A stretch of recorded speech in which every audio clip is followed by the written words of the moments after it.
Dans ce cours sur la structure du système automatisé de production, nous verrons qu'il existe 4 parties essentielles.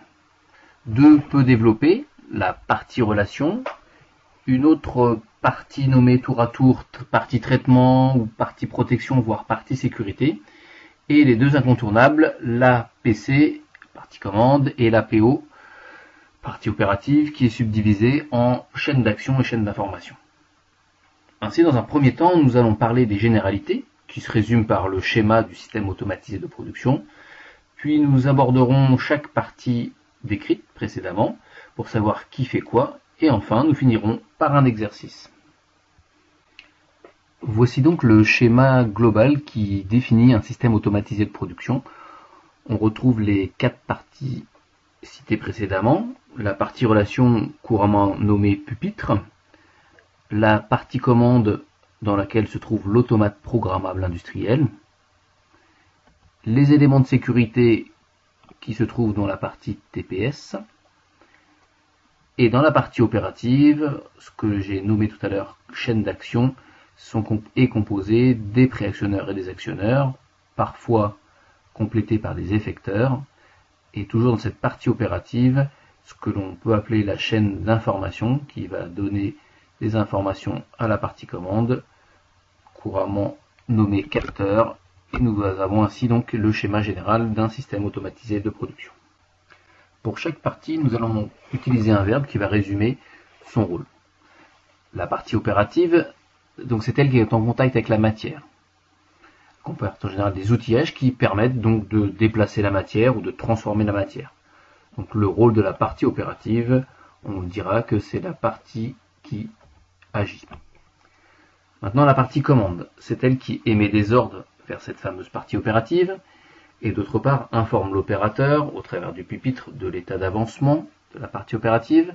C'est également grâce à ce pupitre que l'homme peut transmettre ses ordres de fonctionnement. Le rôle de la partie commande sera donc de coordonner. La partie relation, plus couramment nommée pupitre, a pour rôle justement de communiquer avec la machine. Et enfin, la partie traitement, protection, sécurité, qui permet donc d'utiliser une énergie de façon sécurisée. Donc le rôle de la partie TPS, ça sera d'adapter l'énergie vers l'installation. Le pupitre ou partie relation donc sert à communiquer entre l'opérateur et la machine.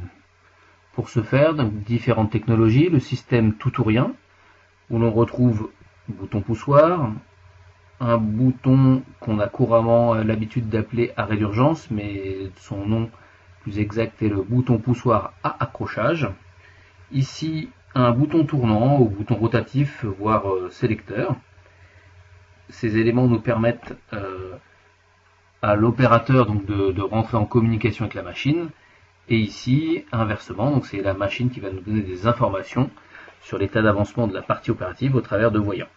Et il existe également des boutons poussoirs voyants qui permettent donc de communiquer soit dans un sens soit dans un autre.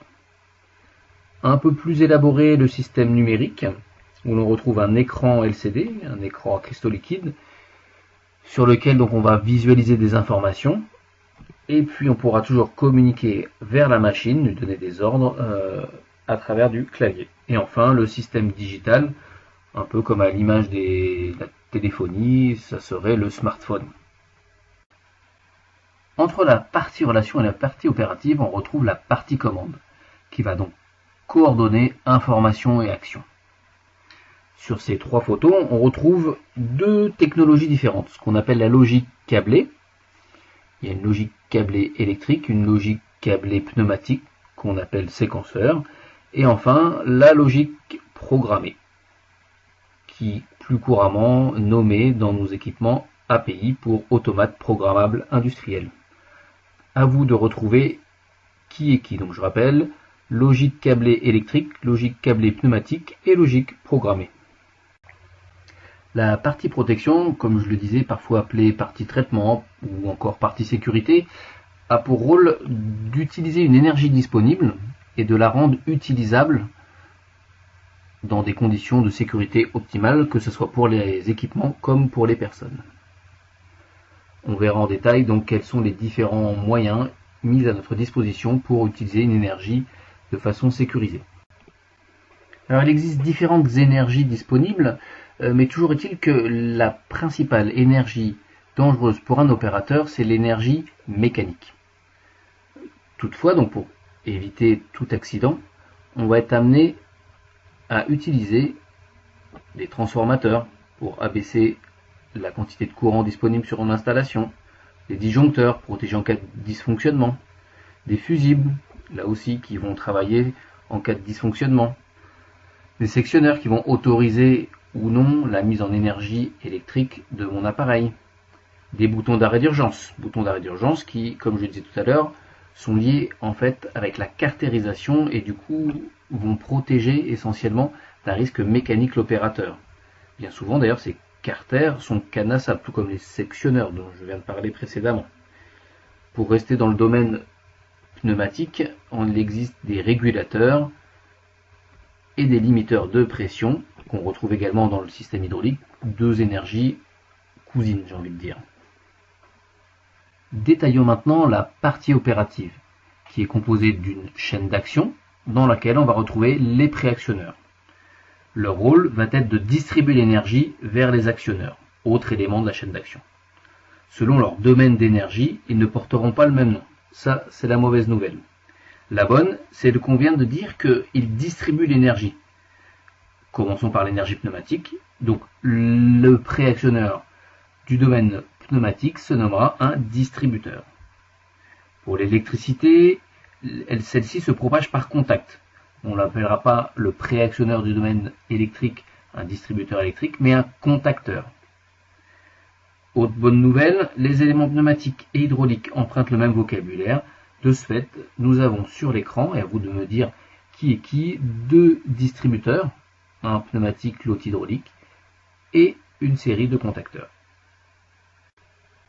Restons dans la chaîne d'action, et qui dit préactionneur dit actionneur.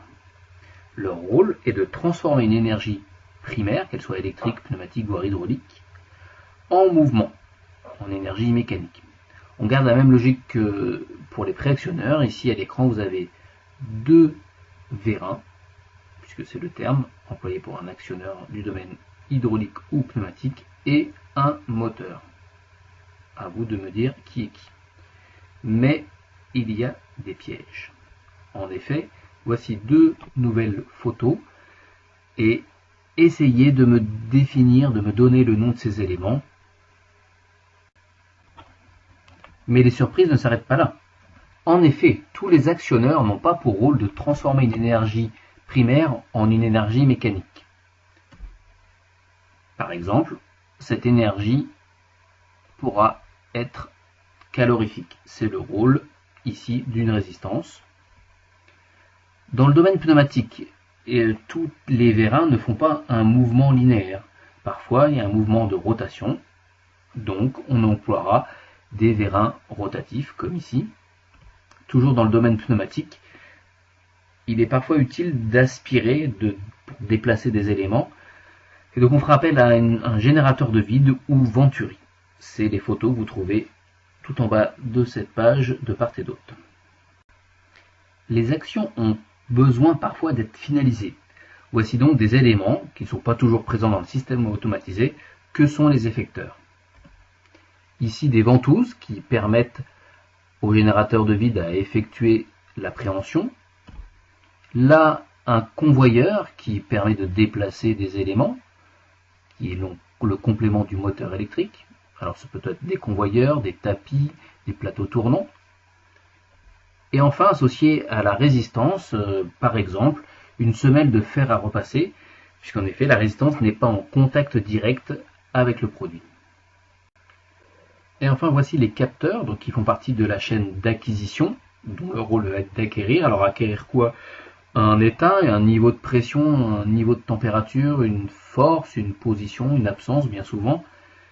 Et enfin, donc une fois qu'on a acquérir cet événement, il va falloir le transmettre en général par un signal électrique vers la partie commande. De ce fait, donc on parle donc de chaîne d'acquisition ou de chaîne d'information, puisque le rôle du capteur c'est de capter et transmettre. À notre disposition, une foultitude de capteurs différents selon les besoins. Si par exemple on a besoin qu'il y ait contact, on va faire appel à des capteurs mécaniques, type fin de course ou interrupteur de position. D'autres technologies vont concerner l'émission d'un signal, qu'il soit capacitif, inductif, voire magnétique. Et la star des capteurs, donc les signaux optiques. Enfin, dans ce tableau, en fonction du matériau à détecter, vous devrez essayer de retrouver les capteurs, soit optiques, magnétiques, inductifs, capacitifs ou mécaniques, comme on a pu le voir succinctement dans la diapositive précédente. Et un dernier exercice où vous devrez ici nommer les 5 flèches, donc à savoir soit un pupitre, un capteur, effecteur, actionneur ou automate.